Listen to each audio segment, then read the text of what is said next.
আজ 9ই মার্চ। 9 আগস্টের সেই কালো রাতের আজ 7 মাস পূর্ণ।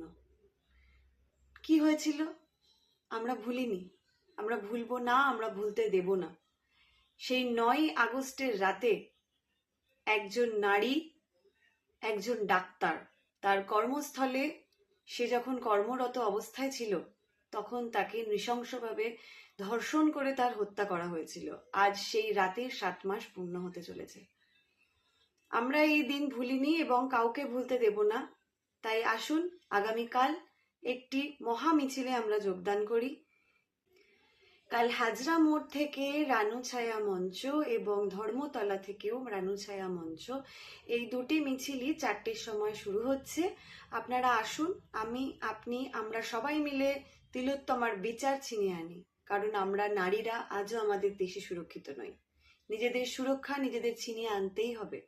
আর এই তিলোত্তমার বিচার একমাত্র আমাদের সুরক্ষার পথ। তিলোত্তমা বিচার পেলে আমরা প্রত্যেকে আমাদের সুরক্ষা ছিনিয়ে আনতে পারবো। আজ একটা ছোট্ট বাচ্চা, সদ্যজাত বাচ্চা বা শিশু, তার থেকে শুরু করে আজ বৃদ্ধা, আমরা কেউ সুরক্ষিত নই। না আমরা নারী পুরুষ, আমরা কেউ সুরক্ষিত নই। পুরুষদের খুন হতে হচ্ছে, মহিলাদের ধর্ষিতা হয়ে খুন হতে হচ্ছে। তাই আসুন এই সিস্টেমের বিরুদ্ধে আমরা লড়াই করি। এই জঘন্য সিস্টেমের বিরুদ্ধে আমরা লড়াই করতে আপনি আমি আমরা সরব হই। আমরা গলা উঁচু করে চিৎকার করে বলি, তিলোত্তমা ভয় নাই, রাজপথ ছাড়ি নাই। We demand justice.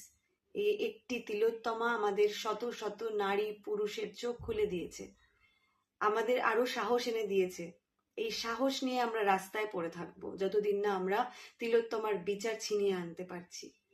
তাহলে আসুন, কাল দেখা হচ্ছে রানুছায়া মঞ্চ পর্যন্ত একটি মিছিলে, যা আপনারা হাজরা মোড় থেকেও আসতে পারেন, যা আপনারা ধর্মতলা থেকেও আসতে পারেন।